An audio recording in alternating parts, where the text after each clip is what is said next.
This is the KoperCrabb podcast. What?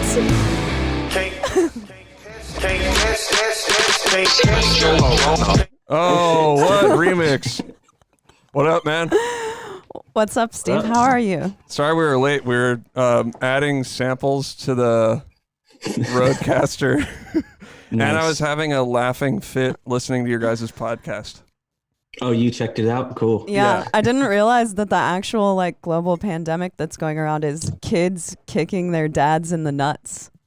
Oh man, it's so bad. And Wally's like the perfect size now, where when you pick him up, his foot is right at your nuts, and you have to be really careful. I have to extra pick him. Hold him up here, you know. Okay, so I was having a total laughing fit because you guys someone was like, maybe we could attach something to the kid's balls so when you get hit in the balls, the kid feels it. And then everyone was talking and you were in the background and you were like, I don't think we should do anything to kids' balls. And I started crying, laughing when I was trying to set this shit up earlier. And then we had to get some Project Pat samples. Summer is right around the corner. Can't catch no corona. Can't catch corona. Yeah, man, we're doing that all too now. Colin and Nick are playing samples the whole time. And we actually all made intro music on the most recent one. Did I send you those? You did. He was playing them for me. I love them. Yeah. Yeah, they're ridiculous. Yeah.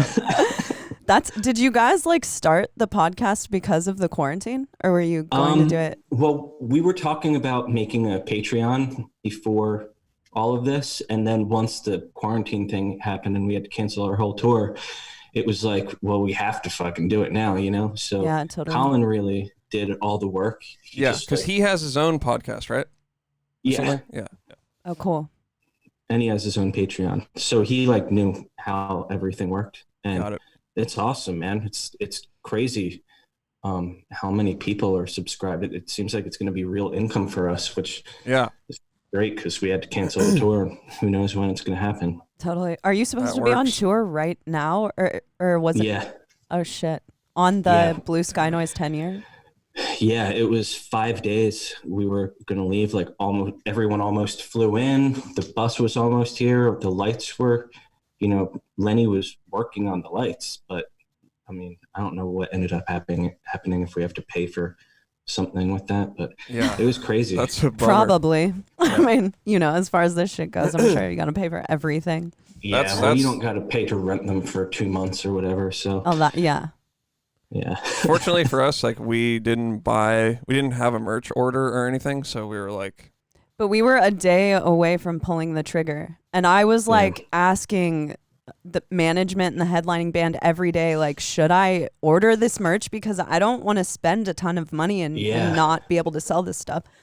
But it's crazy. I was calling all my promoter buddies and everyone every day and going is anyone fucking canceling yet? And they were no one. This one band from Italy.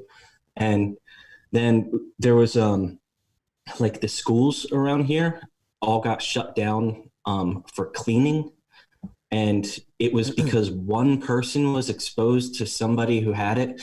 And at that point, I was well, if they're shutting down fucking schools to clean them because one person was near it, we're not playing shows. And then we all canceled it. And then the next day, every sport and every band canceled. Yeah, there was a D-Day where just everything dropped. Yeah. So do you still live at that same spot in Philly, the same house? No, we sold that spot and we're actually an hour and a half north of Philly now. Oh, wow. So, okay. Cause I was going to say if you were still at that house, you'd be directly in the middle of so many people. It'd kind of be hard to escape. It'd be a bummer. Yeah. Nick's down there now. And he says it's pretty weird. It's not as weird out here, but the whole thing's just fucking crazy. Yeah. But you're more in the rural part. Right. Yeah, I'm out in the country. I have one house I can see. Oh, that's so awesome. Good for you, man. Yeah, that's so cool. Yeah. Back when I was living in Philly, when you guys stayed there, I would have to take an Uber to the train, take the train an hour, then walk to our practice space. And then right around the time that we were going to lose that spot, we were looking for a house out here. So now this is the spot. I mean, Yeah. you know, Oh, band awesome. practice is at my house. Oh, that's so walked sick. out to Awesome, do it. man. That's so sick. And it's way, in my opinion, way better for your kid to grow up not in a city. That's my opinion. Yeah. That's my opinion. I don't know what the fuck I'd do if we were down there with him. He's just out here. It's crazy. He's just in the mud, trying to climb on top of the car, climbing the fence, That's just awesome. smashing everything constantly. No, that's what kids should be able to do. And that's, that's what I think. Exactly. I let him just go. I let him just get all muddy. Yeah, that's what I mean. Totally. When me and my brother, we grew up in Santa Cruz, and it's like kind of country, and we just would run through the like little ravine and Yeah. do rope swings. That's how it was for me too. I Huckleberry wasn't Finn really stuff. out in the country, but there were woods behind my house, and I was in the woods all the time. Yeah. Yeah. Same with me, basically. How old is he now? How old is Wally? He's a year. He's 2.5. Holy like next week, and then he's 40 pounds, and he's in 5-year-old's clothes, and he's Dang. 99 percentile everything. So it's fucking crazy. Big boy. Yeah. That's And he's- insane. I don't know why he's so big. He's ridiculously cute. Yeah, he's the cutest guy ever. It's so funny. I know you just have like cute things around your dog, your kid. Is it extra cute when they play together? I mean, it's weird. They don't really interact that much. Like Weird. the most that really happens between the two of them is when Wally has food and he's walking around and he's like, Oh yeah. and she'll like straight up take carrots out of his hand and he's just like, all right, whatever, you have the carrot now. He's learning to share, So, I yeah, guess. that is pretty cute. You guys gonna have another kid? No. Really? No way. Why? I mean, maybe if we get past this toddler phase and then I'm like, oh, having a kid is cool. And Yeah. it is cool having a kid, but man, he's a fucking psychopath. I mean, he's skipping his naps now, which means we end up spending like 3 hours trying to get him to nap. Mhm. Yeah. And then he doesn't nap, and then he's a fucking asshole because he didn't get a nap. So Cranky. every little thing is a meltdown. Right. Wow. It's like super primal, you know? Yeah. So what else you that's been what else you been working on lately? I mean, we've been working on the Patreon stuff. It's cool because, I mean, you guys are really motivated. You do videos and all this shit, and You could call it that. Yeah. You can call it that. It's, yeah. Well, compared to, we've never done anything like that before, and now there's a reason to, Yeah. and there's time to. So, I just came out here and I ran through the first song on Blue Sky Noise, and I filmed myself and multi-tracked it. oh, And then nice. sent That's it to awesome. Nick, and so we're going to go through just our whole catalog and just do sessions of us doing videos of it, and That's super it's just cool. really cool. That's awesome, man. And that'll be on the Patreon. Yeah. That's legit. So We'll probably put some of them on YouTube just to try and get people to go to the Patreon, but Right. it's just, I mean, if it keeps up, it's just crazy that people want to pay you, Yeah. yeah. It's really crazy. We were just talking to our friend last night about he does Twitch, and that's a crazy thing to me that yeah, people just pay throw for money that. at you. I know. They'll pay you money to like play covers and stuff. It's insane. Yeah, Anthony's been doing Twitch a lot, and I don't know how much money he's getting from it, but yeah, he just goes on there and people give him money. And it's just so funny because record sales, that got taken away from us. Couldn't make money off albums anymore, really. And then the internet's like, oh, wait, Yeah, Well, yeah. there's another way. That's kind of how That's it always true. is, right? With every industry, like technology kind of reportions the money, I guess you could say. Yep. Yeah, absolutely. Well, because you guys did one independent album, right? Violent Waves was We independent. did, but then we ended up, and that was kind of a nightmare. Like, well, for our management at the time, it was more of a nightmare than it was for us. But then we ended up putting that record out again on Sumerian when we signed to Sumerian. Oh, really? Yeah. But doing that record ourselves, like one of the things that happened that was a nightmare was the record release show it's, you know, it's like the day before it was going to come out. So we had CDs back when there were CDs, you know, and people were, you know, we were selling them early at the show. And I walk off stage to some guy just being like, none of your records work. And funny enough, they were WAV files. So you could play them in a CD, like in some cars play like WAV set. Oh my God. Mm-hmm. Yeah. So we had to recall all of the CDs, and we had to tell the, like all the record stores that had our records, we were like, you can't sell our records on our Oh my first week. God, Holy dude. shit. Yeah, and somehow I think we still did okay, but man, that was a fucking nightmare. So, holy shit. How come the CD printing press didn't catch that? They pressed the wrong button. They hit the WAV CD. So they Yeah, jammed it up. who fucked that up? The record plant, the CD plant, and they were like so unapologetic about it and took like a year to fix it all. It was nuts. Oh my God. But they did fix it, and you didn't have to pay anything extra. I think so. I don't remember. That is so I wonder if those insane. CDs are like worth a lot on eBay. The ones that I don't know. the ones that don't it's work. kind of ironic that it's Violent Waves and then it was a Waves CD. Super ironic. Maybe that's what happened. He was like, "Oh, waves. Yeah, okay, I'll do waves." Right. Well, you know, Yeah, we should have just played it off like it was on purpose. Like, oh no, it's Violent Waves. we're Audio mysterious. file thing. Yeah. Better quality, man. Yeah. Well, you know, because like the thing with going independent, I think because we were talking about money, is that you always assume that you're going to like do better and make money if you have more money if you have the following for it when you go independent. Yeah. So, but yeah, go ahead. there's just so many other resources. You know, you end up having to hire a publicist yourself. You have to pay to, you know, get everything printed, and you just don't have it. I like having a record label. And then better. someone has to orchestrate all that shit too, and you know. Yeah, there's stuff you don't even think of. There's people that work at the record label. I don't even know what they do, but then you find out your management's like, oh, you got to get one of these guys.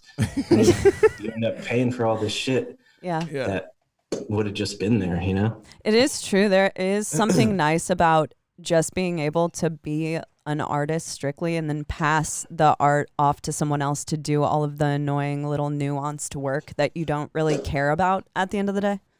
Yeah, exactly. I think there are positives to both sides for sure, but I do like that aspect of it because all the work has to fall on someone. I mean, Chaney. whether it's me or management or whoever else it may be, it's like someone has to compensate for all of that work that a label does do. And that just takes away from you working on what you should be working on. That's true. Yeah, that's true. Are That you is a good guys point. independent right now, or are you on a label? Right now we're independent. Yeah, we just put out one single Nice. by ourselves.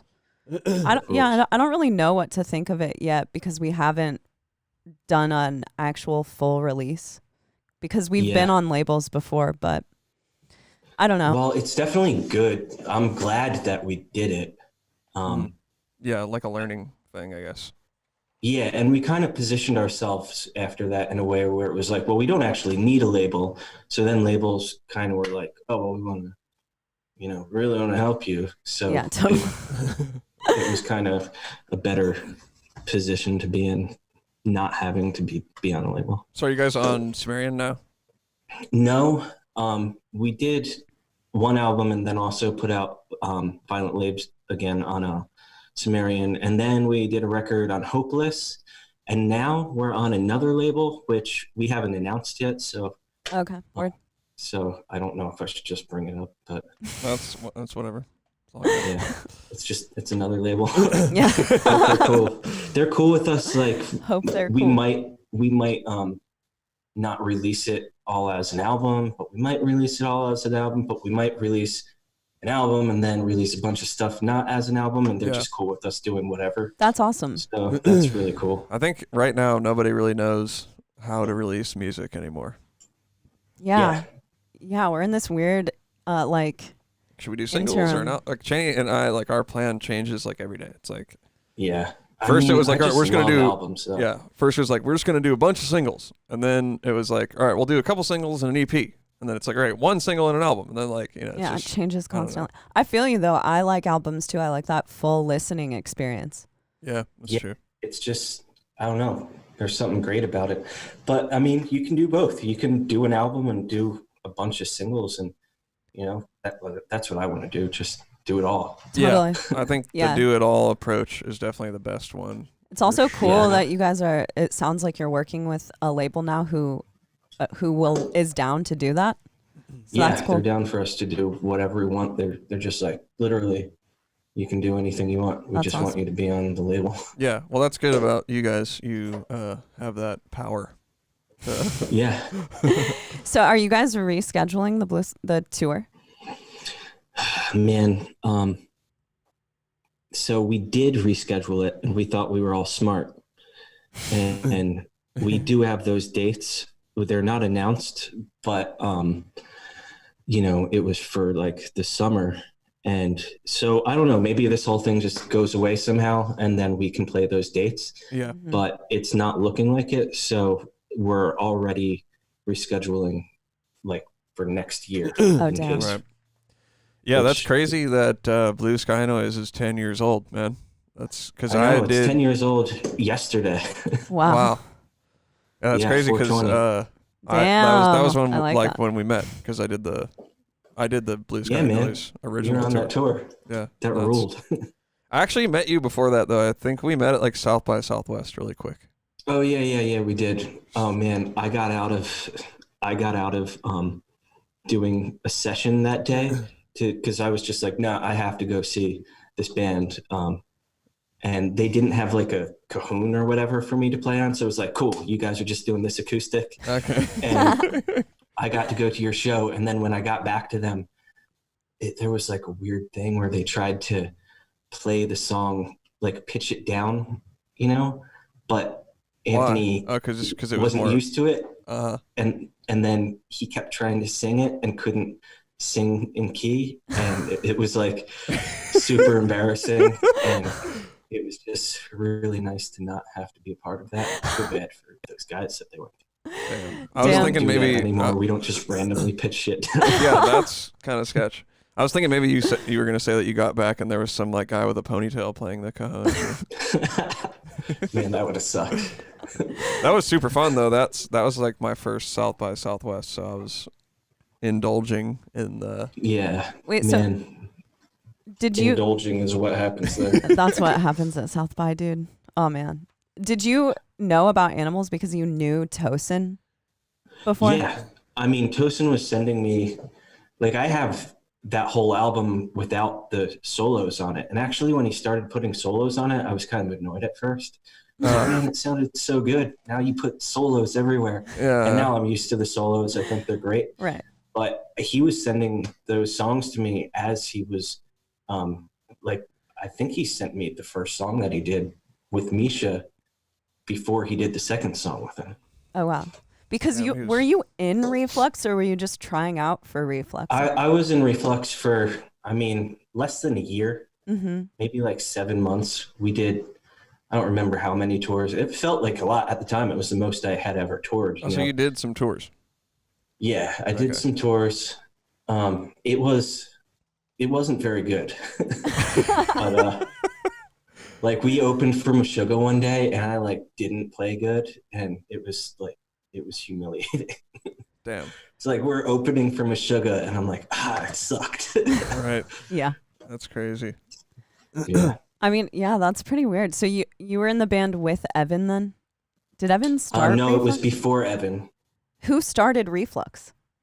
Well, back in the day, it sounded like, man, I can't think of it. It was like hardcore. What's the reggae pop band that the guy sings like down, down? Fuck. I don't know. All I can think of Boss Tones? All I can think of is the band that you like, UB40. I don't like UB40. Well, it's like the first show you went to, right? I liked them when I was in like first grade. I can't think. Anyway, it was like reggae rock, like all right. reggae rap metal. and it Whoa. was just Ash 311? and Are you thinking of 311? yeah, 311. Oh, There it okay. is. Boom. But it was like that, but metal, and it was just Ash and John, like 2 singers.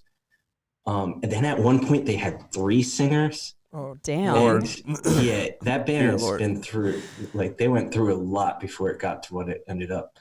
By the time I joined, there was this bass player, Tim, me, still 2 singers, and then, then it just kept changing, and it was crazy. But yeah, only band I know that had 3 screamers. Like, none of them sang; they all screamed. Damn. What's the It's point? crazy. What's like? Would they scream at the same time, or was it like bouncing back and forth? I don't even know. I never saw it. Just they told me about it. Dang, that's operatic. I don't know. I don't know about that one. So then, did you like quit or what? Well, it was kind of thing where I was working up here, and then Tozen just started jamming with this other guy down there, and then I kind of was like, I kind of said like, oh, I quit, but it kind of was like, it seems like they're just gonna play with this other drummer now. Was that with Vinny? Is that who Yeah, you're with Vinny. Okay. Crazy. Because when he started jamming with them, they were just writing all new stuff, and Ash was talking about it like, yeah, Tozen's working on this new project, but then it just ended up that Vinny just came and played for Reflux, and I'm glad he did.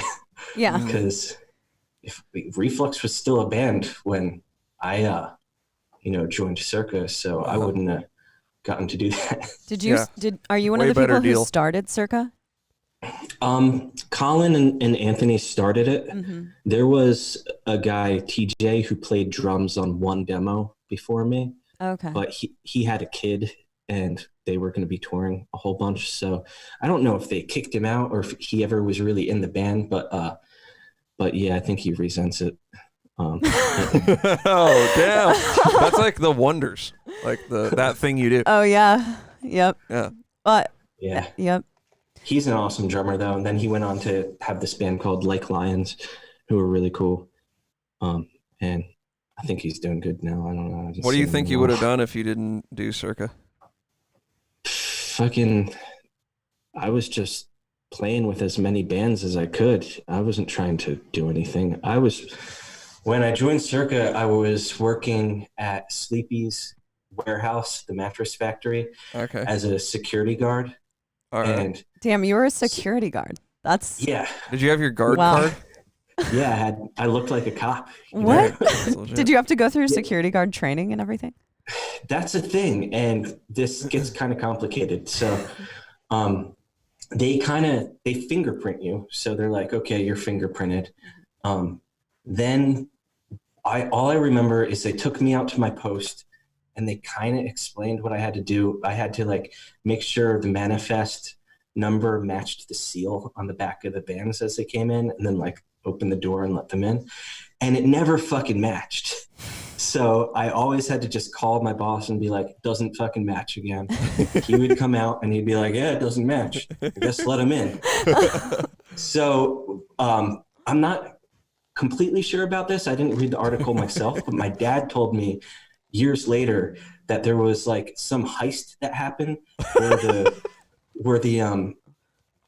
the security guards and the mattress delivering guys went in on each other and like stole a bunch of mattresses and sold them on the black market or some shit. Okay. And I was literally just letting, I would only call my boss every like 5th time. Right. I would Yeah. usually just let them in. And they were probably like, oh shit, we can just steal whatever we want. The system is completely fucked. Yeah. Oh, another thing about... You were a part of a crime ring, a mattress crime ring. I could have been, like they could have been doing it at that time. But, I was just like, I think I was 18 when I was doing that. Yeah, Damn. I started doing that when I was 18. But the other thing is eventually I worked mostly the night shift, which was from 11 until like 6 in the morning. So I would get there, then I'd watch everybody leave, and then I was just alone in this factory the whole time. And I had work I was supposed to do, but I just slowly stopped doing it and no one ever noticed. And then I was like, then I just started going home.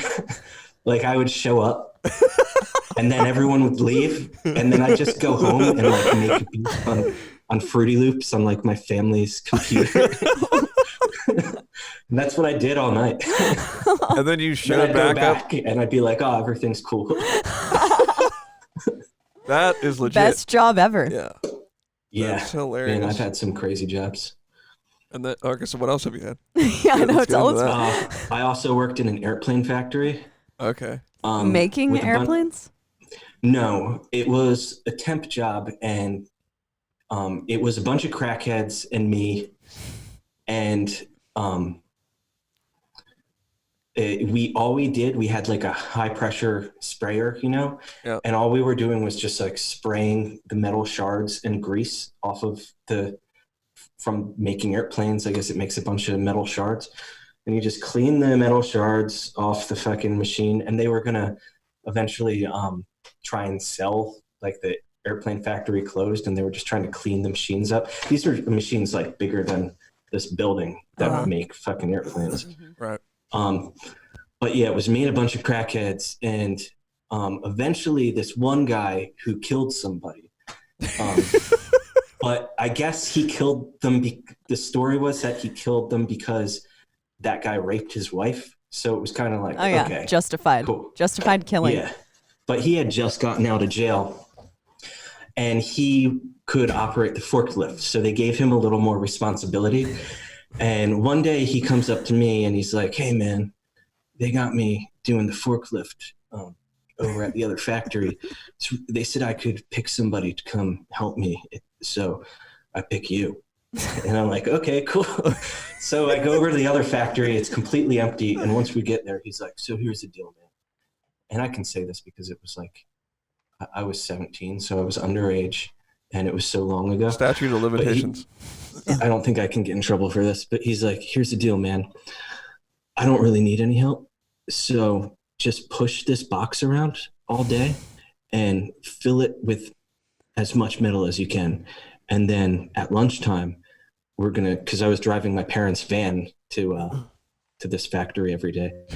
He's like, "At lunchtime, we'll forklift the big box into the back of the van, and we'll go to the scrapyard and we'll sell it all." And I did this for like 3 weeks, but then this other crackhead showed up who knew we were doing it. So then we had to cut him on it.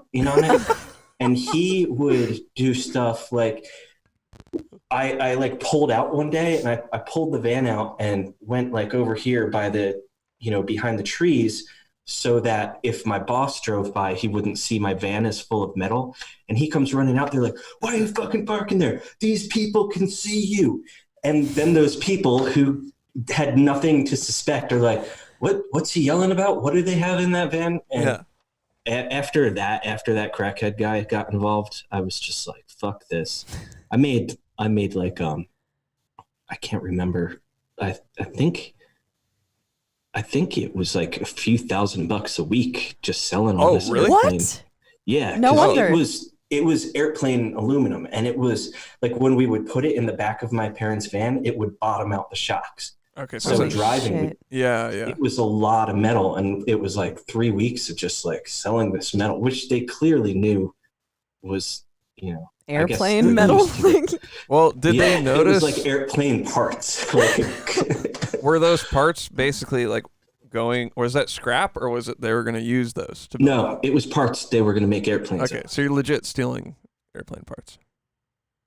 This is a fake story. I'm just making this all up. Wait, I can't believe that the metal place, the people you were selling it to, were willing to take that shit, because it had to look new. Well, the guy working there was probably, Those scrapyards are the shadiest place ever. I mean, think about how many crackheads break into like a house that's being built and rip out all the copper piping. Yeah. Oh, totally. Like, that's who they're dealing with every day, is just crackheads trying to, get their meth and crack. Yeah, get more crack and meth. Yeah. Totally. Dude, that's a killer story. That rules.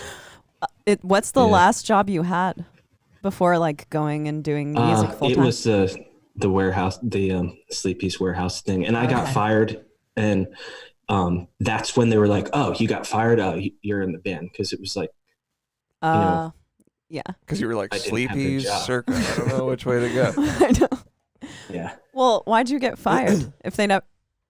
Funny enough, I fell asleep at Sleepy's, and No it was sleeping. like the one day the head of security was there, and he woke me up. He like banged on the window and was like, and yeah, so then he fired me. Yeah, that makes sense. They're really against sleeping in Pennsylvania. One time we played a show in, I think it was Pittsburgh, and Evan and Navene fell asleep on a couch in the backstage area, and someone came and woke them up and like, told you can't them that sleep they in here. couldn't take naps back in the backstage. That's insane. I was like, this is the What backstage. an asshole. It was Like, way before what the the show. fuck? Yeah, they came and like they were the police. And that was like one of those, like when you take a nap, like right before you fall asleep, you feel euphoric. Does that happen to you guys? Yeah, absolutely.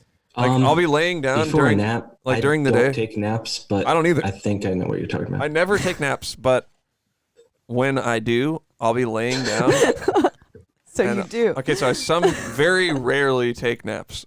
But when I'm laying down, I'll start to feel like really, really good, and I like I'll start to just almost be in like a meditative Yeah, it's state. a total. and I then I'm know like, exactly what you mean. and then I'll be like, oh, I feel so good right now. I think I'm gonna fall asleep. Mhm. And then I fall asleep, and then that woman was tapping on Man, me to wake up. I so. wish it worked like that for me. I can never fucking fall asleep. What's it like for you going to sleep? You mean at night you don't sleep well? Yeah, no, it's just you just go lay down, and then you just think about every horrible thing you've ever done, or every stupid thing you've ever said, and then you just go, don't think about it. And then eventually, I sleep. So Then it eventually happens. your anxiety just wears you down enough that you're so tired you can't do anything but sleep. And then Exactly. And then your kid wakes you up by kicking you in the balls. Yep.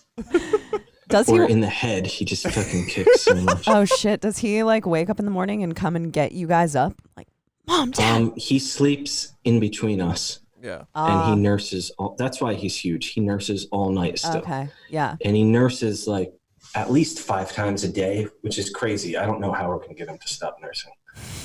He's got that. Yeah. He's got all that. Wait. Those nutrients. Is he biting? Because he has teeth, right? Is he biting? He doesn't bite her. Okay, that's awesome. Surprisingly. Yeah, it was crazy when he was born. They have a whole consultant that comes in because a lot of women have like trouble getting the baby to latch and stuff. Totally. Or the baby has trouble figuring out. And it's a stressful thing for a lot of people. But when he came out, I remember it just being like, whoosh. And he just went on the boob. And just like, he didn't even get to scream. Like he kind of went like, and then right on the boob, starts nursing immediately. And the lactation consultant comes in and she just like started laughing. She was like, okay, I guess you don't need me. Yeah. Wow, that's amazing, dude. That's yeah, really I hope cool. he stops someday. I hope that he doesn't nurse until he's like 10. 10 or 12. Like on that Game of Thrones scene. Yeah, I don't know if Oh, it's yeah. inappropriate. Just Sorry, I'm nursing. not trying to sound inappropriate, but I found that scene to be like kind of weirdly terrifying. Yeah. Because he was 12. I think that was the point of the scene. What's that kid's name in I Game don't of know, Thrones? but I hated that kid. I try to forget about Game of Thrones because it's like it was a huge disappointment for me at the end. I fell off. I mean, once you have a kid, you can't watch fucking Game of Thrones anymore. Yeah. But That's awesome. I Fuck fell Game of off at Thrones. one point, and we kept falling asleep watching the same episode. Yeah. And then we were like, all right, well, This is pointless. it's not happening. Yeah. Totally. Yeah. But they had that pit, and they would just throw people. I love when there's a movie that just has a pit that they throw people in. Yeah, it's fun. I think about all the people I would throw into the pit if I had one. Yeah. It's a short list, but it's effective. Really, I don't have a list like that. Yeah, I don't think I I have a really list. don't. I really don't. I probably have a list of people I just don't want to see again, but I don't want them to throw. I don't Yeah. want them to die in a pit. I think death Maybe that is. crackhead guy that fucked up our whole fucking heist. I could probably like come up with some people that I can offer for the pit. If I had to, I'll find some. But It's you Yeah. or someone else. Then do you have who came to mind? If you have to choose between you and yourself, or yourself and someone else, who's that person that just came to mind? That crackhead guy Okay. who fucked up our fucking heist and was screaming like, "Oh, they're gonna see you," and then the people are like, "See what?" Yeah, he might not be around anymore. Oh, he's not. He's dead. Okay. Oh, I mean, I damn. don't know that he's dead, but I knew the guy, and I know he's dead. Yeah. He was throwing himself down the pit of Yeah, life. he went down the pit. He didn't need anyone else's pit. Yeah. Yeah, he had just all these stories about his life that he didn't have anymore, and his car and his house, and he would be like, "Yeah, me and my wife would just lock ourselves in. We get a big whatever it is of meth, and he'd like, we'd lock the doors, and then we'd just be in the house for like a week, and we wouldn't go outside, and we'd just rearrange the furniture." And that's the kind of shit he talked about, and he talked about it in a way like he can't wait to do that again. You know? Damn. And meanwhile, his house is probably like the messiest, most disgusting house ever. Yeah, probably. Rearranged. Jeez. So Yeah. do you, I mean, was this going to be the first time you guys were going back on the road in a long time? Have you been off for a while? Yeah, we've been off for 8 months. We haven't toured since last July. We got home, and we kind of over toured on the last record. We did 2 headliners, 2 co-headliners, and then when we were about to start working on a new record, we got this offer for this like festival tour, and so we did it because it was a good offer. And then it was like, well, we should probably wait a long time. And unfortunately, with having to cancel this tour, we're going to have to we had to get a few loans. Everybody had to apply for unemployment because we pay ourselves a salary, Mm-hmm. and we're dependent on that because, we all have mortgages and kids and shit now. So it's just crazy because that just got swept out from under us. Now we're like applying for a loan to be able to pay ourselves up until when the next tour is supposed to happen. Wow. But I don't think that's going to happen. Mhm. So this Patreon is literally like saving our lives. Yeah. That's pretty awesome. That's awesome. Hopefully Yeah. that can take care of that problem and Do you you- don't have to worry about. Yeah. Yeah, it's Getting crazy. loans. Do you But feel I'm like grateful. there's an added sense of pressure because you guys do have kids? Do you all have kids? 3 of us have kids. Anthony Okay. has 4 kids. Damn. I have a kid, and Brendan has a kid. But yeah, I mean, it's crazy, Once you have a kid, I can't just go move into. I mean, I guess I could move into a 1-bedroom apartment and work at CVS or some shit. But I dropped out of high school, so Yeah. Yeah. I'm fucked if I can't do this. You're a smart guy. You'd figure something Yeah. out. Yeah, think I would you- figure it out. Totally. You got a good head on your shoulders. Yeah, I was listening to some podcast this morning, and they were just talking about how once you become a parent, you just kind of enter this mode where you'll do anything to take care of that thing, and it's just Yeah. constantly like being in that mode of, okay, how am I going to provide for my kid? Yeah, well, you have to. I mean, it's not like there's just this kid here and someone else is taking care of it. There's this kid, and then they're destroying everything. Yeah. So then you're just like figuring out how to make it that you can't wreck this, you can't wreck this. And so, man, it's fucking crazy. At least I have this out here. I have this external garage where there's all this equipment. I try and bring him in here and show him like, oh, I want to try and play drums. And all he does is he just goes and tries to knock shit over, tries to climb on shit. He'll hit the drum like 2 times and then it's just destruction. At least you guys, at least he can go outside. I mean, Yeah. 'cause it Dude, sounds did you see the picture on my Instagram of that mud pit he was in? He found this mud pit. It was like fucking quicksand. He's up to his like belly in mud. And I think there was a bush there and I ripped it out and I filled it in with mud, but it didn't turn into ground. It turned into basically quicksand. And of course he finds that. right. And just gets in it. I guess that's what they're good at, is like finding all the shit you don't want them to get into and getting into all of it. Does he have like a Exactly. little climbing structure or something? A swing set? Yeah. Well, I mean, inside we have this little climbing gym and he doesn't really fuck with the things you want him to fuck with. It's kind of like a cat. Right? Yeah. Not that your kid's like a cat, but that like they don't. It's like, oh, you got me this place to sit. And like, no, I'm gonna sit over on your sweatshirt or whatever. Right. Yeah. Exactly. Yeah, it's just like that. But I mean, he plays with cars and shit too, and he'll watch Pixar movies all the time. So it's not constant destruction, but there's constantly the looming threat of everything being destroyed. Yeah. And you having to stop what you're doing. So you kind of have to just always hang out around him and, be ready for when the destruction begins. Have you taken him on tour at all? No. There was, Warped Tour, which wasn't a tour. I don't know why they called it Warped Tour when it was just like 2 dates this year. But we, in Atlantic City, Liz and him came out and he got to see, and that was crazy. That's the most people we've ever played to for sure. I was looking at pictures from it and I was like, damn, that's insanity. Yeah, it was insane. They had that whole like turning stage and everything. Oh, wow. And we tried to talk them into, our families are going to be here. You got to let them on stage. And the security, of course, was being assholes, and they wouldn't let any of our family on stage when we're like yelling at them, like, let them on fucking stage when it's time for us to, the stage is spinning and we're supposed to already be on it.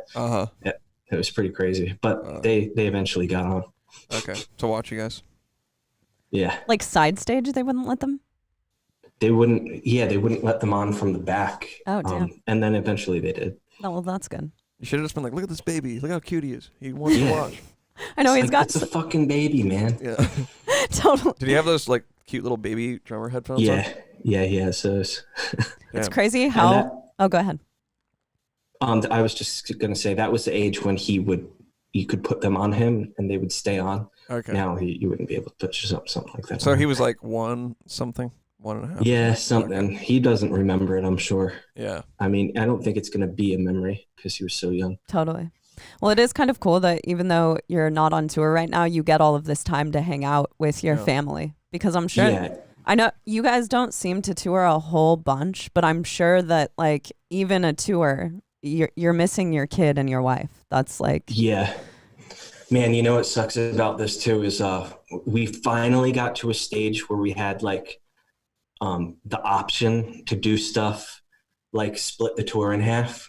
Okay. So we had a tour. It was like we started saying like, let's do 3 weeks and then a month off and then 3 weeks.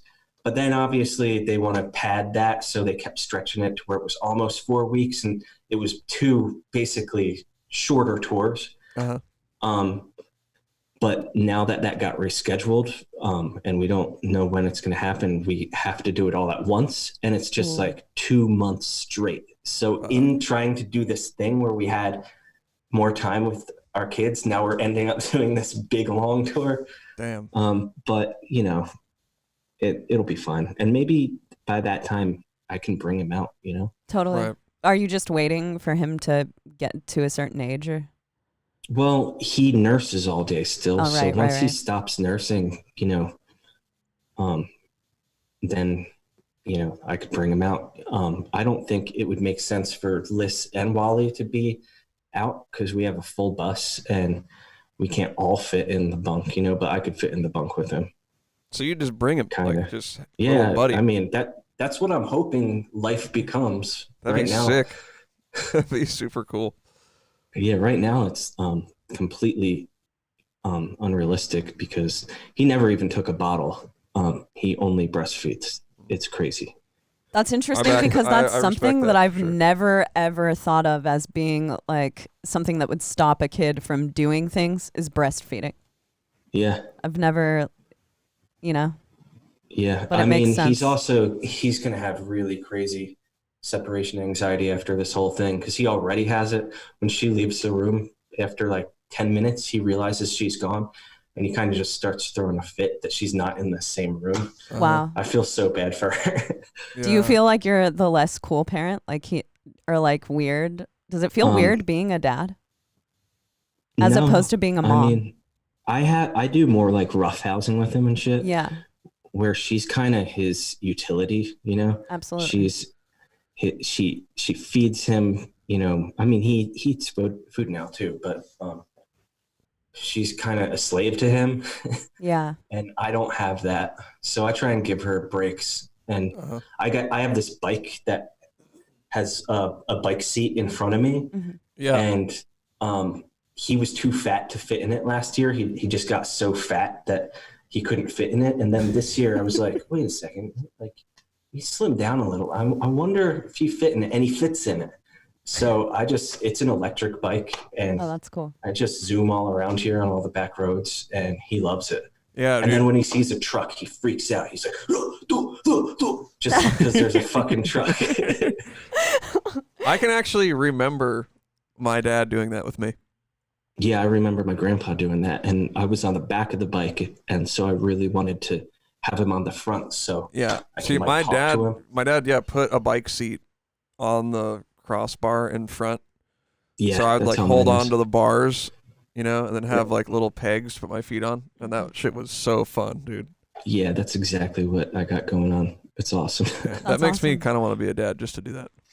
Yeah, it's also fascinating just to I hear don't know, man. just to hear from our friends like what it's like to be a parent, because we're like in our 30s now. You get to that age where you're kind of like, oh, it would be cool to have a kid. There's a lot of babies. I mean, it is cool, but I don't recommend it. Yeah. It's like really fucking crazy. Of course, I would never trade him for anything. Like, I love him. He's the best thing ever. Yeah. But if I were to be able to go back in time, I would tell myself to do it, but You'd be like, get ready for it. Bro. I would tell everyone else not to. And especially now with this fucking shit that's going on. Yeah. I don't know what kind of world he's gonna live in, That's Mm-hmm. true. That's true. Yeah, our friend Frank, who was like in animosity with me, and then he started NTS with us. Like he just had a baby during this whole. A week ago, At I the think. hospital? Yes. I guess so. Yeah.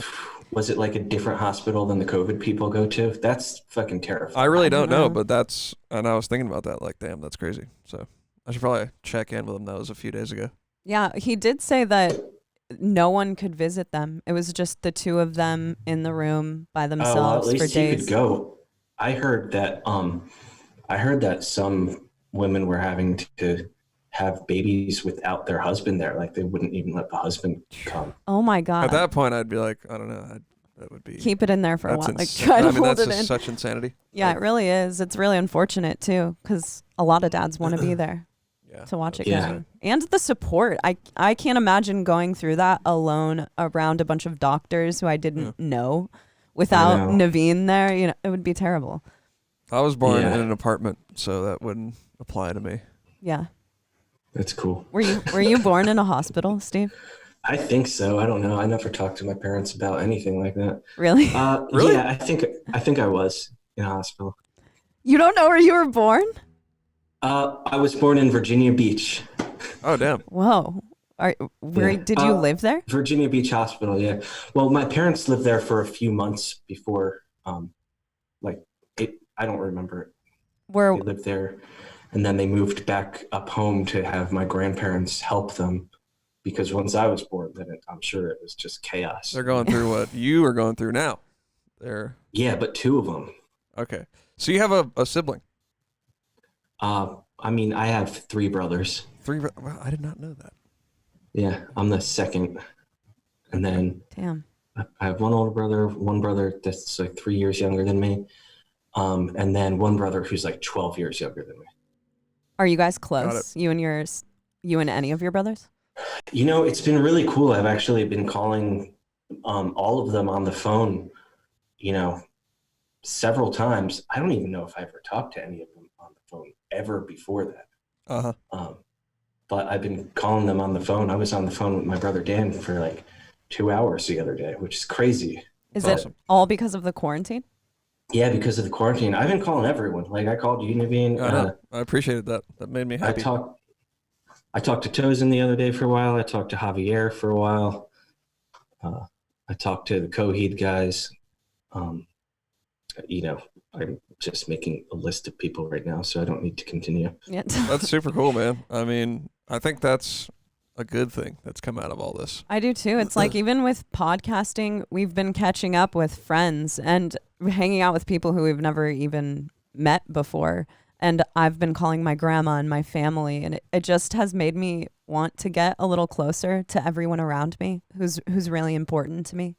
Yeah, exactly. Because you don't get to go out and do anything. So the only way you can have that sanity of interacting with people is like this, you know, Mm-hmm.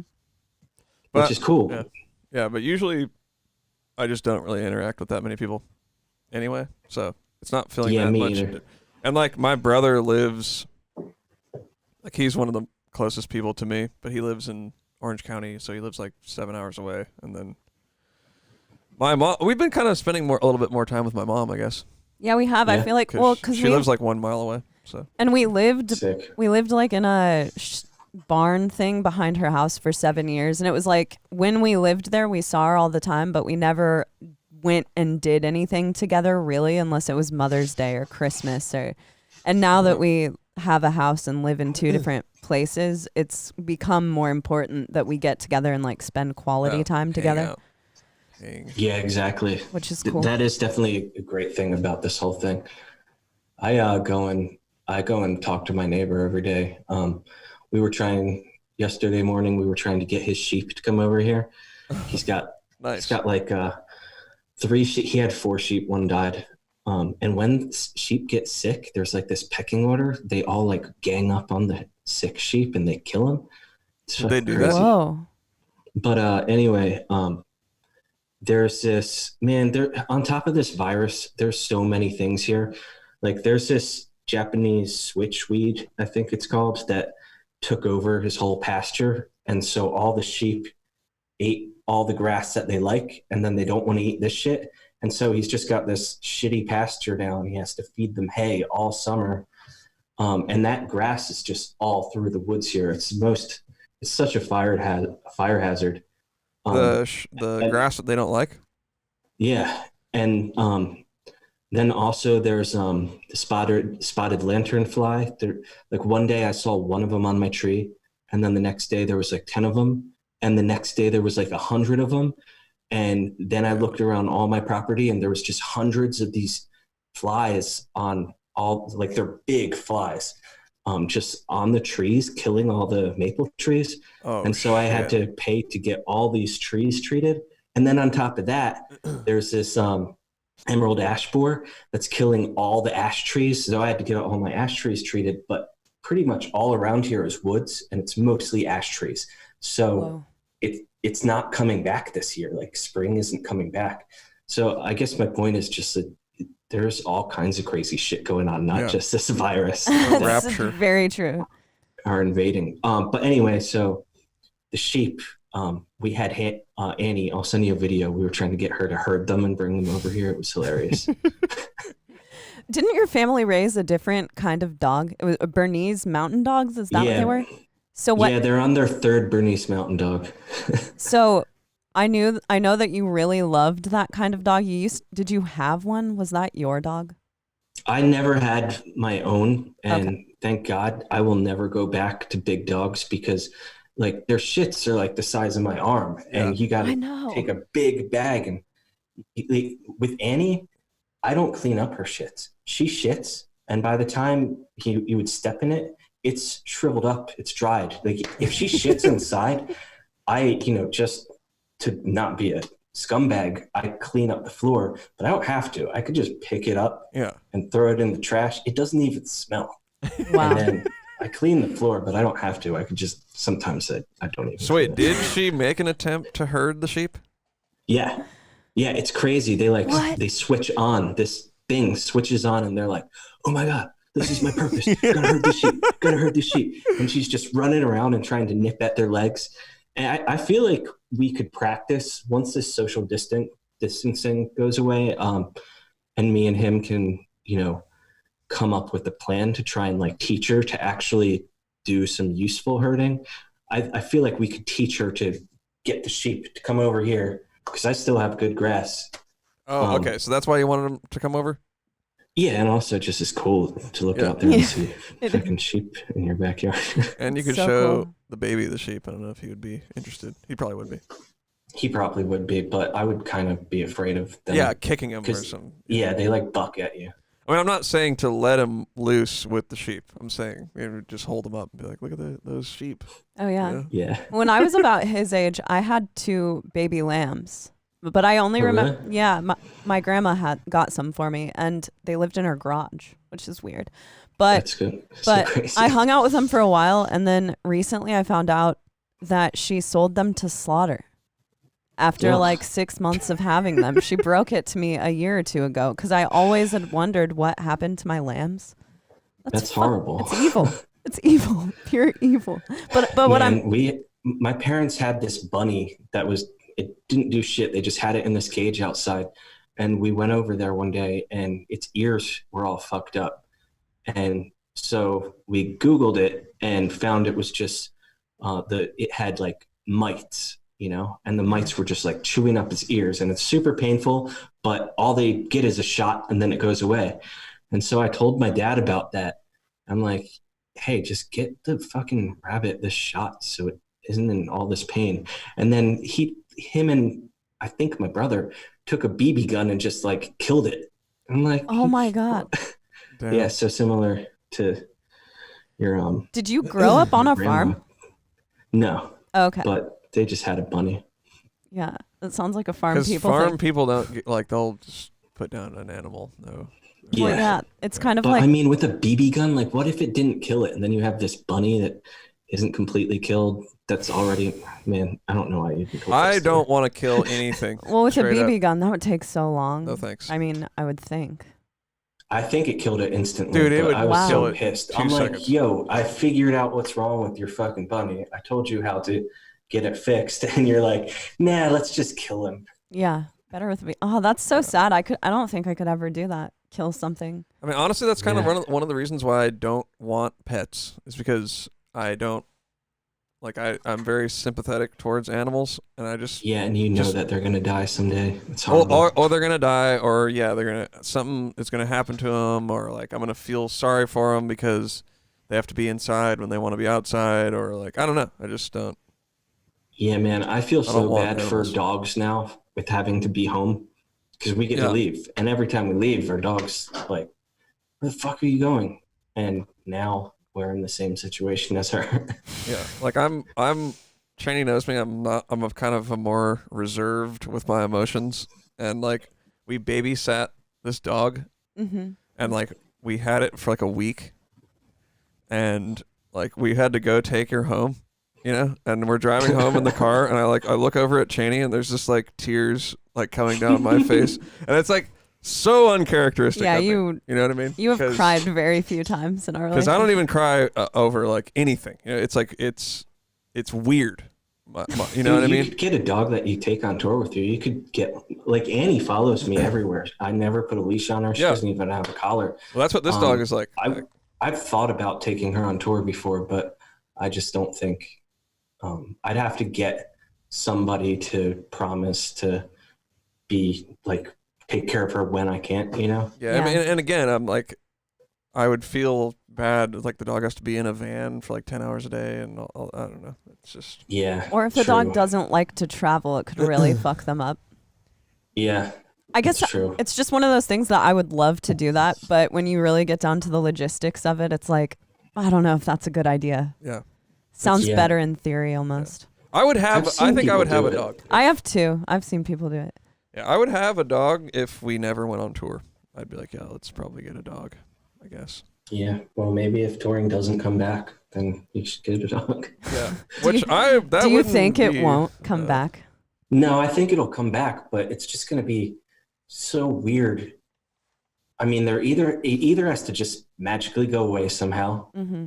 or there has to be a vaccine that everybody takes. They're going to have to scale it to the level where everybody takes it. But then there's a big portion of the country that are going to be like, I'm not taking that Bill Gates vaccine with a computer chip in it. Yeah, I'm not doing I that. know what you're I'm one of doing. those people. Totally. Not doing that.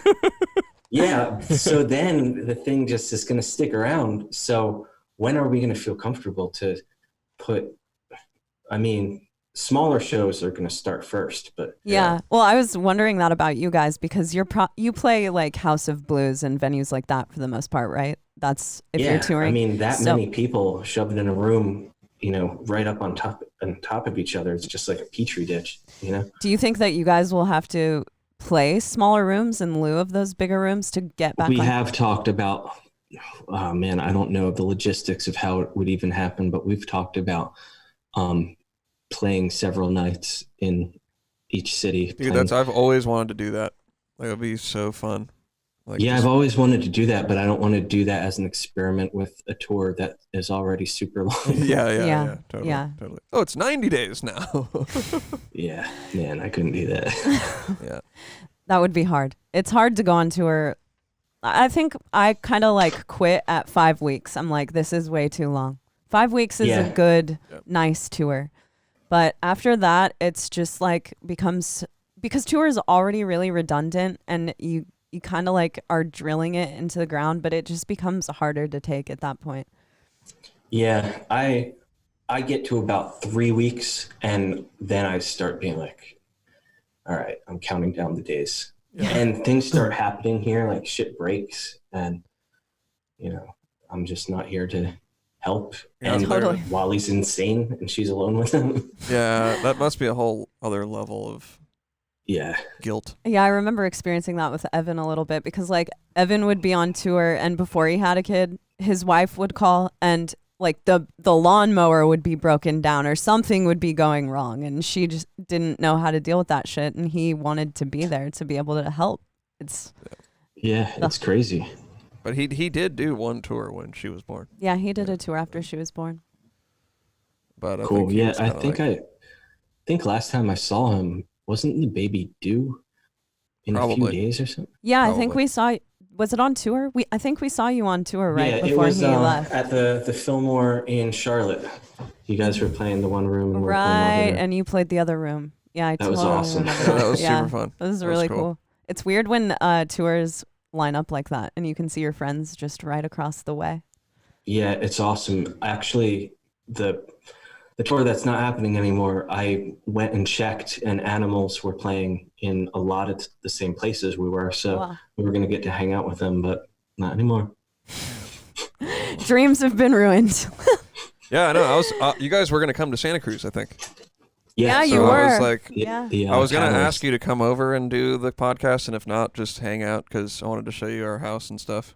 Yeah, I don't think we've ever actually hung out with you in Santa Cruz. It's always in San Francisco where we see you.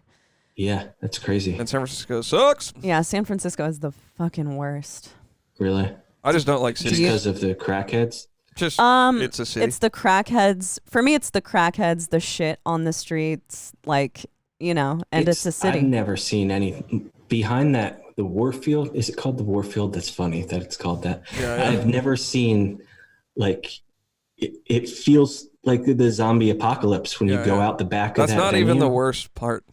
That really area, yeah. But that area sucks. And then don't get me wrong, there's really nice parts of the city, and it's a really great city and all that stuff. But I just don't like being around that many people anymore. Like where we live now, like, dude, we can just. There's a drum set in the living room and in a different room. It's like we can just play drums. Literally, sometimes we'll be playing at like 1 a.m. If we had a party, we had a party when we first moved in. It was like, it's all good. And then, but yet we're like right still in a town, It's just there's a neighborhood like beyond a field. And then we're just like this only house that's just not part of the neighborhood.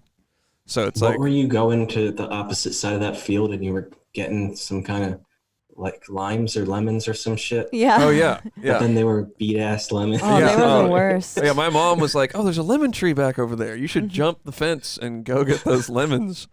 And so I was like, all right, and I jumped the fence, run over and grab them. And then we cut it open and it was like 2.5 inches of skin and then like a quarter size of lemon. Yeah. And then I tried to squeeze it and no juice came out. So man, it was a juiceless. A bummer. But there's a mint bush that's like Oh, insane. sick. Wait, mint Like, grows in a bush? dude, I have Yeah. mint growing on the ground, and it's just like, I guess there's different kind of mints, huh? well, no, it's well, what kind of mint are you growing? I don't know, but it's cool because it just spreads out. So you can just plant it, and then it like the whole fucking area is dude, mint. it's like and that, it smells but it's good. Yeah. it's like that, but it's huge. I mean, it's like it's literally a bush. It's like a bush. maybe you'd say. I don't know, I mean, I got 2 by 3 Can or you find something. out what kind of mint bush that is? I We- want to get a mint bush. Dude, Yeah, we think it's spearmint. It's Spearmint. just Mhm. Cool. always having as much mint as you want, so we make all kinds of minty stuff. Yeah, I just grab it and just chew it too. It's just Damn, I should do that. oh. Do you have a cool garden of fruits and vegetables going at your house? I mean, it's just starting now. We have 4 raised beds, Awesome. and then we have a bunch of other shit just planted around. I was growing mushrooms for a while. Oh, nice. What kind? Shiitake and man, what was the other kind? I kind of fucked those up, so I don't really remember. Some other kind of mushroom. Okay. But it's cool. You just order this log off the internet, and then you just squirt it with water every day, and you have the best mushrooms ever just growing there Wow. I'm gonna have to in do your that. house. That's so oh, awesome. they're just in a jar or something. Yeah, they're just sitting on a plate, and you got to put this bag over it, so Okay. it's like humid in there.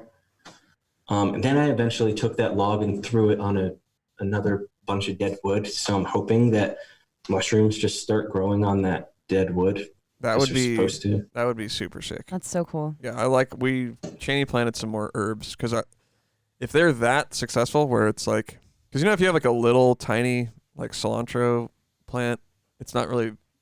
Well, you can't really cut It's like anything cool. off of You your grab the cilantro. Yeah, you make like one thing of salsa and then that's it. Like Yeah. this, Yeah. if we could have it where it's like just overgrowing and you can just grab a ton of herbs, that would be. That's the Sick. dream. That's the dream to That's me. the dream, To be able to live like a lot of the time off of stuff that we're growing. Yeah. I definitely want to try and get solar panels and shit like that and Oh, that's Totally. awesome. get just like off grid. But That's the dream. That's the dream. yeah, I was talking to my old roommate, Will Noon, the other day, and he was saying that solar panels are like hot tubs. They're like a rich person thing that rich people buy them and then they go, never mind, I don't want to deal with them. So you can get them on eBay for like super, super cheap. Oh, So yeah. he's buying all these solar panels, and he's the kind of guy who will learn to do all the wiring and learn how it all works. I'm not like that at all, but maybe I can find somebody who is around here. Yeah. I've been looking into that hardcore because I want to put solar power in the van. And I mean, there's not a whole lot to it. I don't know what it's like for residential, but for the van, you just have the solar panels, and then there's like a charge controller for the batteries, and then there's an inverter off the batteries that you can power stuff with. So I'm assuming it's probably a similar concept for the house, but Yeah, obviously more complicated because you have to run wire that everywhere. would be super sick, man. Yeah, I think with houses you do the batteries and then the solar. If you're doing it on grid, it goes back into the grid, and then you can like get a credit for it or whatever. Yeah. Yep. But I would Yeah, and rather. what's cool is you can not. program it to be like electricity costs different at different times of the day because of how much people use it. So you can charge your battery all day, and then all night, if you have enough power, all your additional power can go back into the grid at The whatever peak time. the time that it would be better to do. Well, I guess you would want to send it back into the grid during the day when it's, I don't know. It's complicated. I get what you're saying. None of though. us You really can know. You know what I'm store saying. the power and use that power at peak time, and then shoot the. Yeah, exactly. Yeah, I get what you're saying because we had someone explain it to us one time who like works in solar, but it seemed like there's something weird that goes on where you don't get all of the power that you acquire. Huh. Yeah, I don't know. It's something weird like that. I don't know. I think he was going into like some weird conspiracy with it. Was it but Shug? Yeah. Yeah, a friend of mine that I grew up with like installs solar panels for a living, so I could. Really? And I did ask him one time about doing like a DIY kind of thing, and he was just like, just don't do it, you know? Don't just Just DI. like, that's my job, don't. man. I don't want to talk about Yeah, it. he was like, I don't know, man. It's because when somebody doesn't know like anything, about what they're talking about. Yes. And then they approach you, and you're just like, dude, just don't do it. Like people will be like that to me sometimes about like recording or drums or something, and they'll be like, just some question that's like so rudimentary. It's just like, man, just YouTube it. I'll be like, just YouTube it. It's not even worth it. Well, that's the great thing about YouTube is that you can literally get online and search for whatever you want and find out how to do anything. Yeah, that's It's crazy. I mean, that's kind of like my whole inspiration behind doing the van was just all off YouTube and Instagram. Yeah. Have you seen the van that he's working on? Yeah, I was going to ask you about it. It looks awesome. I haven't seen it. I've made some days. upgrade. I've done a bunch of upgrades and haven't really been posting about it too much because I kind of want to do like a big like reveal. Yeah, here it is, everybody. Reveal. You should get a Patreon just for that. That's monthly picture. But yeah, we talked about it because I made those plywood floors and I was like, oh shit, that's Coco Bolo, like that's sick, like I'm gonna call them. Dude, I got a Coco Bolo drum kit. I know, that's what I was gonna say. Like you have all these crazy. Wait, what's up with that? Yeah, why do you have a Coco Bolo drum kit? How did that happen? How did that happen? Because you have a ton of exotic drum sets. Well, not a ton, but a few. A few, yeah. It just happened because I was like, what's the sickest wood? And then I found out it's Coco Bolo. And then I was like, yo, I want it to be made out of Coco Bolo. Yo, give me some of that. And this was before it went on the... So how did you get that wood? Because you can get in trouble for selling dude, that they're now. not Coco Bolo. It's just plywood. It's just plywood that I like. Coco Bolo is the brown. name of the van. That's why I was like, it was a joke that I was like, it's Coco Bolo, bitch. It's like, it's literally $20 a sheet plywood. And then I just sanded it and stained it. Is Coco Bolo super expensive?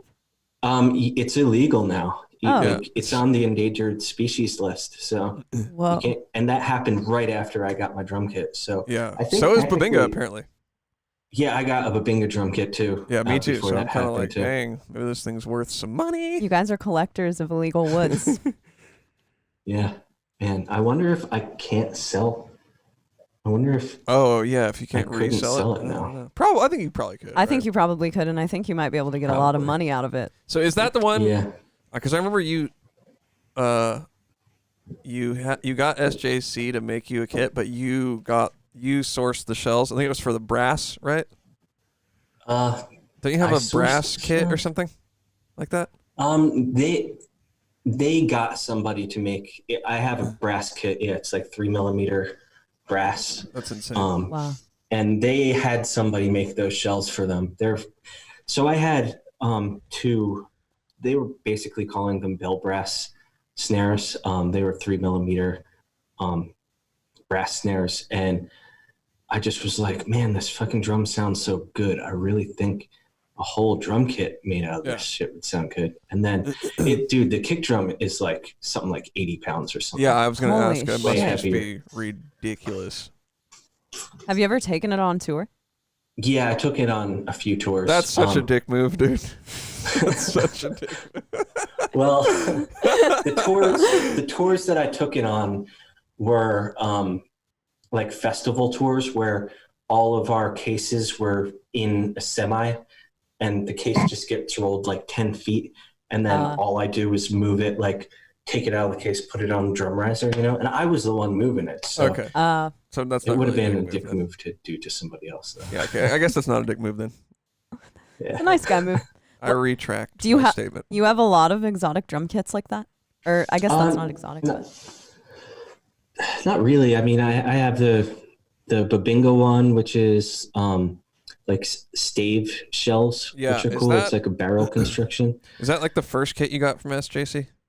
No, I actually got that from a company that I don't talk about because it went south.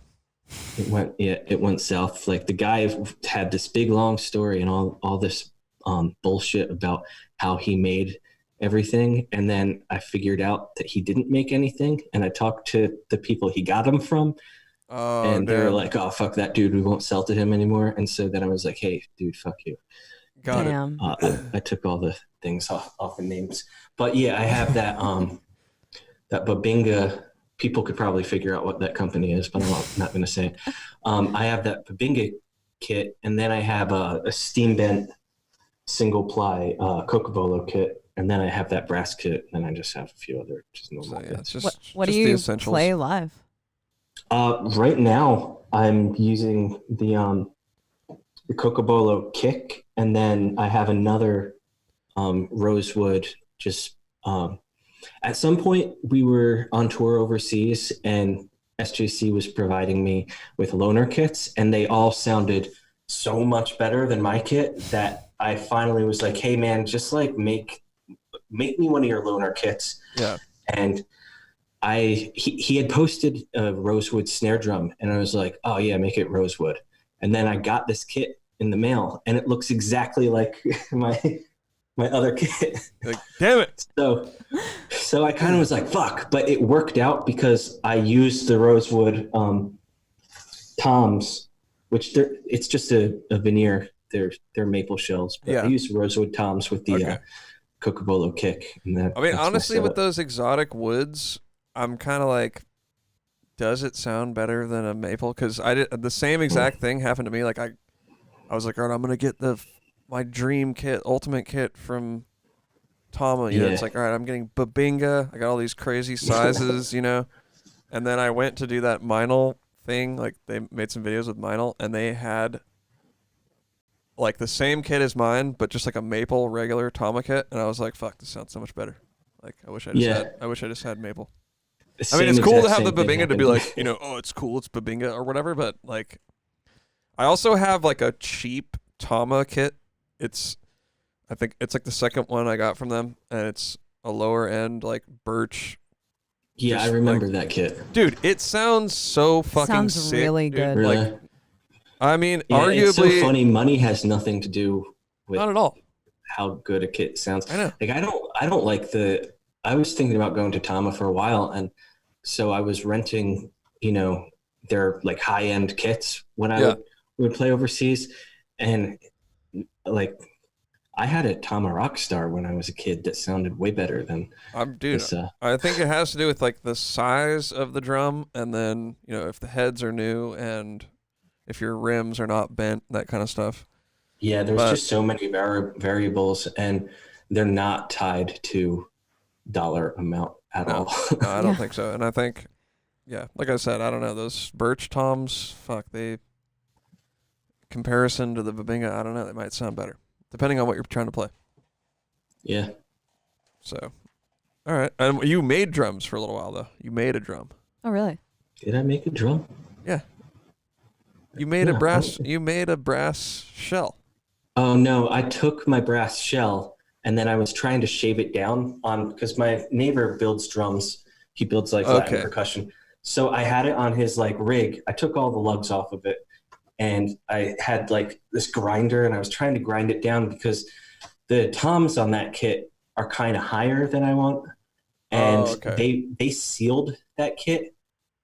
I had a brass snare from them that they didn't seal, and it got all crazy looking. And that's what I wanted, was it to just get all fucking fucked up looking. Yeah. So I was like, oh, let me go over to his house and put the drum on the rig and just like try and grind it down, and maybe I can make it thinner, and you know, then it'll sound cooler if it's thinner. Right. And so I was doing that for a few days, and I kept throwing different chemicals on it to just make it look different. Patina. And then eventually he was just like, hey man, there's this guy who has a bell factory around the corner. Like maybe he would grind it down. And so I gave it to him, and they put it on the bell rig, and they ground it down to like 1 millimeter. So the edges are 3 millimeter, and then the inside is 1 millimeter.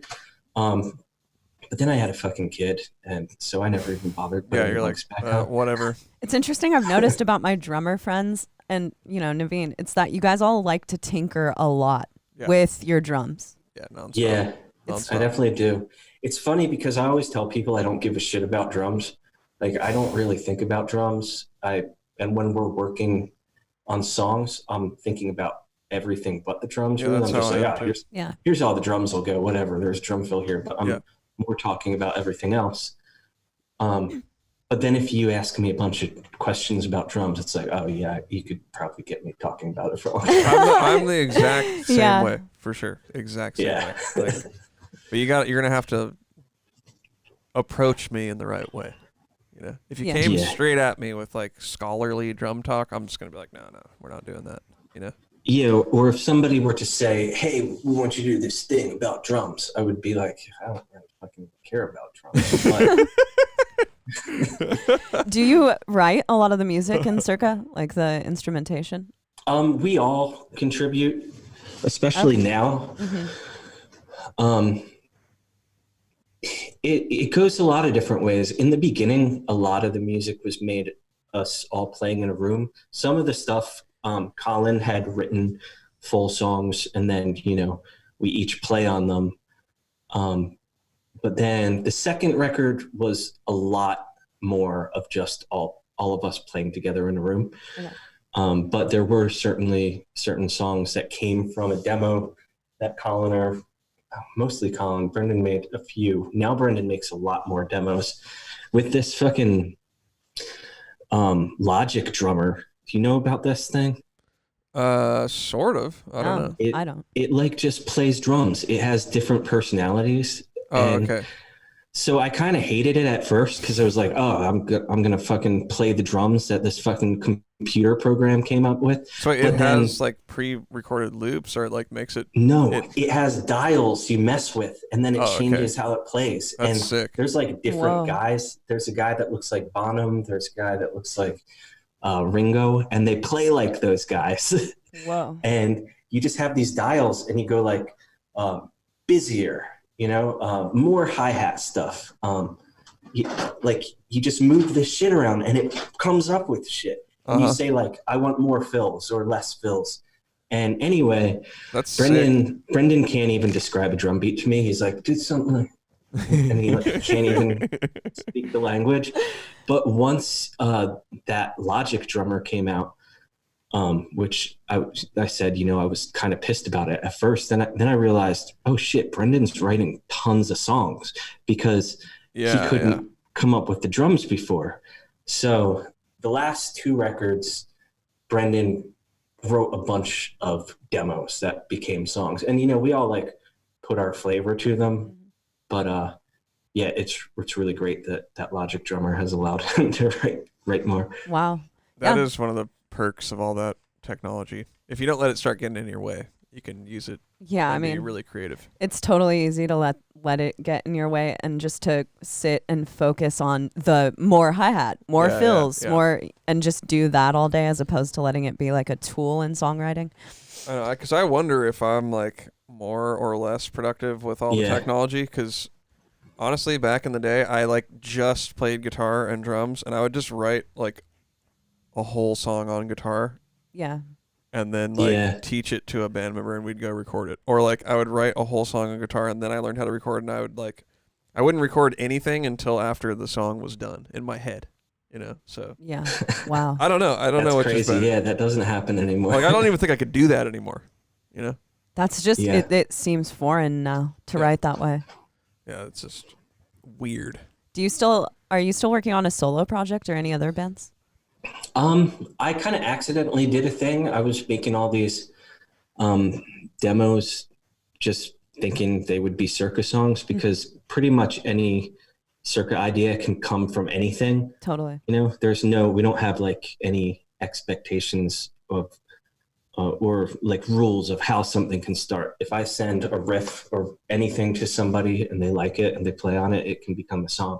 So I I have this ukulele, I think you say it. It's like a guitar ukulele. It's like a big, I mean, not a big, but we have one of those too.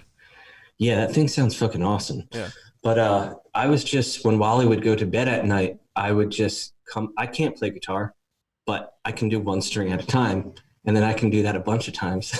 So I just like was coming up with all these little demos that are instrumental. I sang on one of them, but the idea was for it to be stuff that we used for Circa, but then I ended up with 11 or 12 of these things that all kind of fit together, you know. I programmed a little drums and I just like tapped on shit. But once the quarantine happened and everybody was putting up these basement records, I was like, oh, I have one of those. So Nice, I just put it up. That's awesome, man. So you did put it up, or you're gonna put it up? I did put it up. It's on a Bandcamp. It's called Wally's Dad. Dude, I'll go check that out. Yeah, we have to. That's awesome. And that's another cool thing about the quarantine too, is that aside from like bands getting together and putting out records that they were for sure going to put out and stuff like that, people are just writing music on their own or starting things with people who they never really thought they would start a project with, just because we're stuck at home.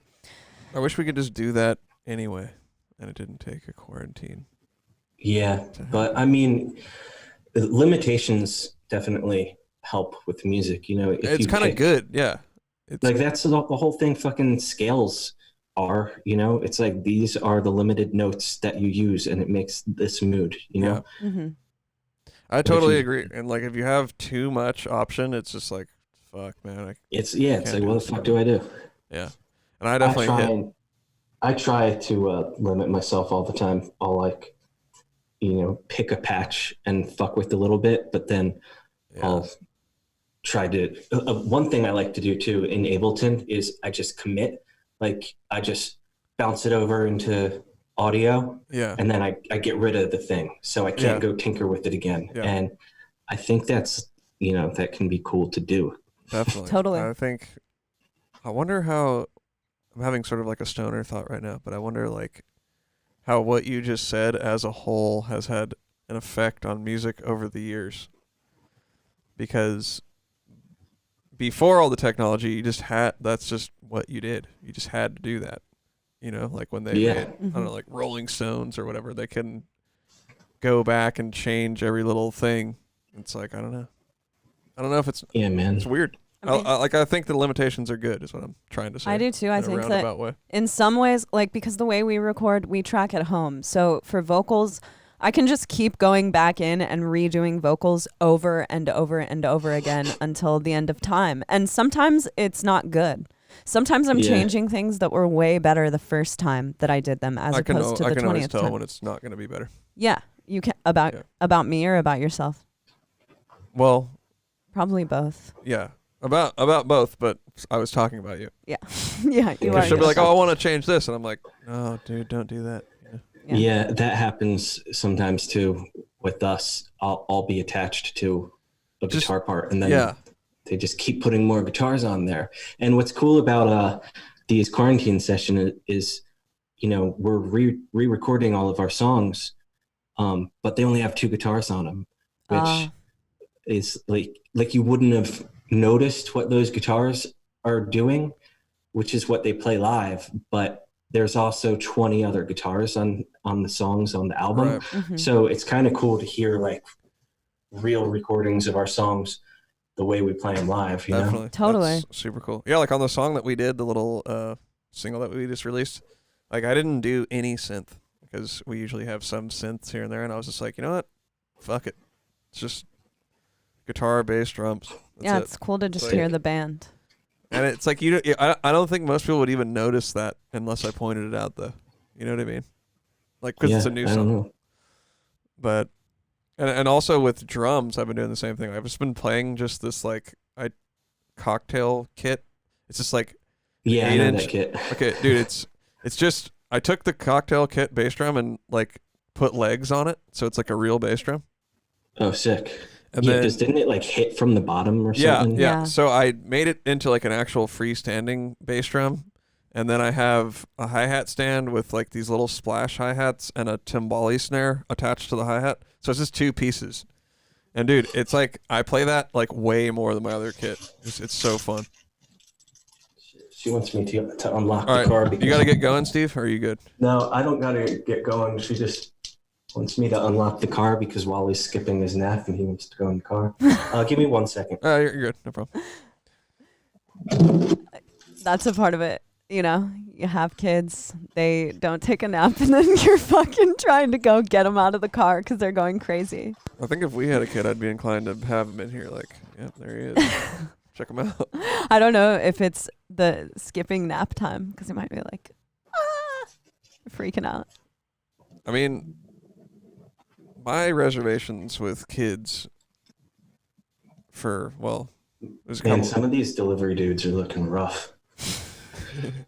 They're probably crackheads. Yeah, probably.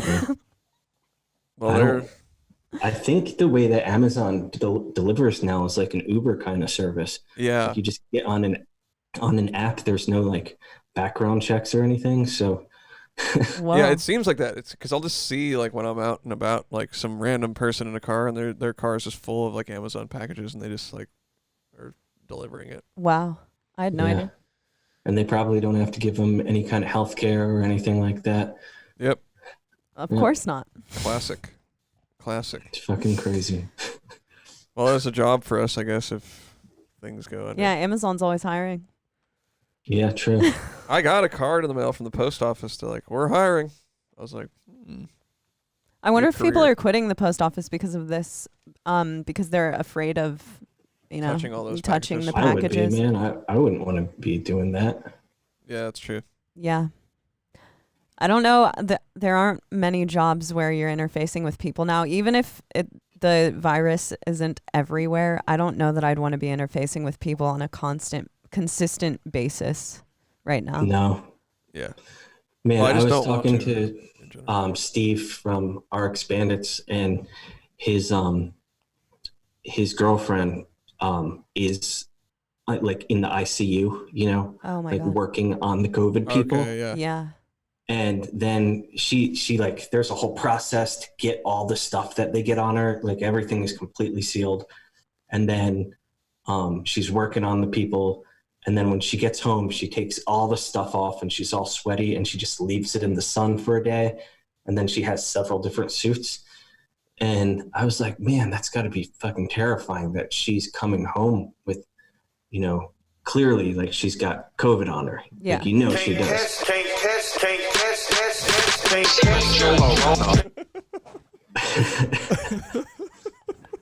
What did he say? I couldn't make that out. Listen. can't catch Can't catch no corona. Summer is right around the corner. Can't catch no corona. Dude, but yeah, he was just like, yeah, but you just wash your hands and don't touch your face. And I was like, oh, damn, man. And you're fine, okay? So that made me feel a little bit better about it all. Totally. Well, The not touching of not the face touching your face thing is really hard hard. for me. yeah. I know, I touch my face all day, especially if you have a beard and a mustache. I want to touch my Oh, face yeah. right now just talking about it. I've got this I little itch do here. this. Okay, Oh, you have an itch? Yes. There we go. I'm good. Well, I wear glasses sometimes, and I always will sit and fuck with them, just constantly. Yep. I also bite my nails and do all kinds of. Yeah, I do everything. Yeah, you I should. bite my nails, I pick my nose, I Yep. put my fingers in my ears. Yep. Well, Yeah. you're an anxious. Do you have anxiety? Because we were talking about it earlier. Yeah, definitely. Yeah, me too. I think that's why I bite my nails. Yeah. It's a nervous tick. I don't know if I bite my nails because I'm anxious. I think it's just like a habit. Yeah. Yeah. I agree. It's a habit for me. I have stopped before. Like one time for like a year, I was just like, I'm not gonna bite my nails anymore, and I just didn't do it. And then And I, I don't used to know, have this kinda weird slowly. kit where I would walk around and I would like just death growl all the time, and I couldn't stop doing it. I would just death growl out of nowhere. This is when I was a teenager. Yeah. And then one day I was like, oh shit, I stopped death growling. Good. I really wanted to stop doing that because it was just Yeah. like, Dude, when I weird. was a kid, I had this I played drums with my teeth. Oh yeah. Like Oh yeah, me too. Like- just like Yep. yeah. I stopped doing that too. I realized I stopped. Yeah. And I also had I could do double bass because this is like really weird to explain. It only sounds good in my own head, obviously, but it's like you could do a molar and then I would suction your tongue to the roof of your mouth. Like when it releases, it kind of makes a noise in your head. Yeah. Like it'd be like, Like that. Yeah. it's like the back of your tongue. It'd be like, I don't know if you can hear that. Can you hear Steve Yeah. do? Yeah. Yeah, so I'd bounce between that and the molar and do like all kinds of double bass and like super sick beat, and I would do it like all the time, and I would be like, God, this is so annoying. But I don't know if anybody could ever hear it. Yeah, I don't know. I was the kid in school who just did double bass on the floor. Yeah, so well, that fast too, all the for time. sure. Oh yeah. And everyone hated that, but I couldn't stop. It was like, I'm not trying to do it. Like, I'm sorry. I know what you mean. I would do it like on tables and stuff. Everyone, that's obviously kind of annoying, but people would get really pissed off about it. I don't know if you also at my mom's house, like her kitchen floor, it's like the best bass drum. Like the way it sounds, it just sounds really good. It's like the floor is really old and like kind of hollow, so it's like it was the best for playing like finger drums and kick, like at her desk and like where our computer was when I was a kid. But you did homeschool for a while, right? When I was really young, I was homeschooled up until high school.